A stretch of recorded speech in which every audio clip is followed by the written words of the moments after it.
Let's now speak to Jo Darbyshire, co-founder of National Leasehold Campaign and is a leaseholder herself. She joins me from Greater Manchester. Thank you for speaking to us here on BBC News.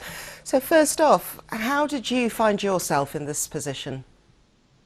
We bought our home in 2010 and we knew it was leasehold. We were told the ground rent was £295 and it would double every 10 years, which we thought was a bit alarming. So we asked the sales lady about buying the freehold, and we were told that we could buy it at any point for about £5,000. What they didn't tell us was that their plan was to sell the freehold on to an investor, and they did that 11 months after I moved in.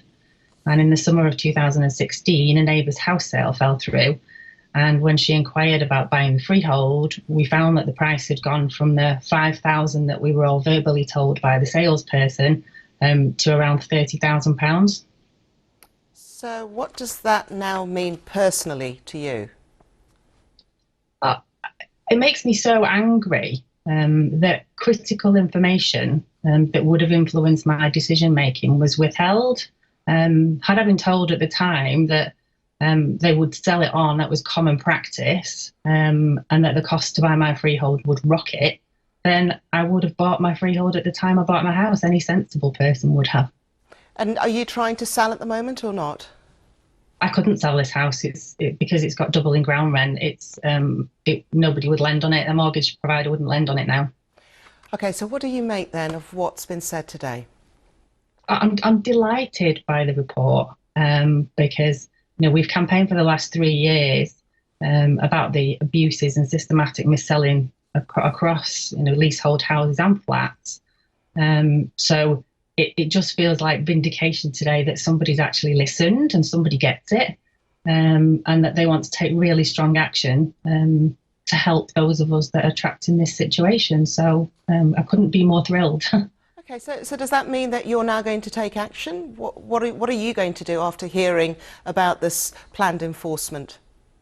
Well, we have a number, over 16,000 people in our Facebook group on the National Leasehold Campaign. So what we can do is now we can support the CMA in terms of their enforcement action by helping to mobilise cases that they can then take to court effectively. So we can just help them and support them in terms of mobilising the enforcement action that they want to take forwards. I'd love to think that the developers would actually, at this point now, do the right thing. It's very simple to do the right thing and put us back in the same position we would have been had we not been missold in the first place.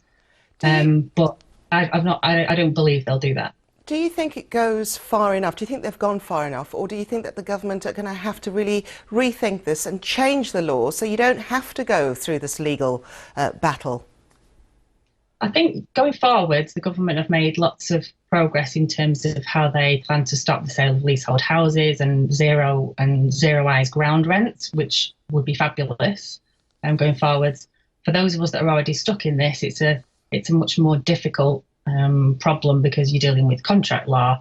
The developers could compensate us and sort this out. I don't think they could do the right thing. They choose not to. So they will do as little as they think they can get away with, is my experience so far. So more pressure is needed to make them do the right thing. Yeah, Jo, just very quickly, I just wanted to know what it is like when you approach whoever is holding the freehold and, you want to discuss the situation with them. What's it like? What do they say?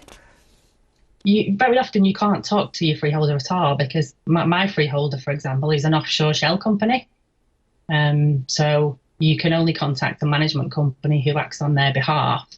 But there's no empathy there. They've bought what they believe is an investment in good faith. Effectively it's ground rents and are an asset class. Our homes have become an asset class and a cash cow. So you just can't have any sensible dialogue with them. Jo Darbyshire, thank you very much for sharing your story. Thank you. Thank you.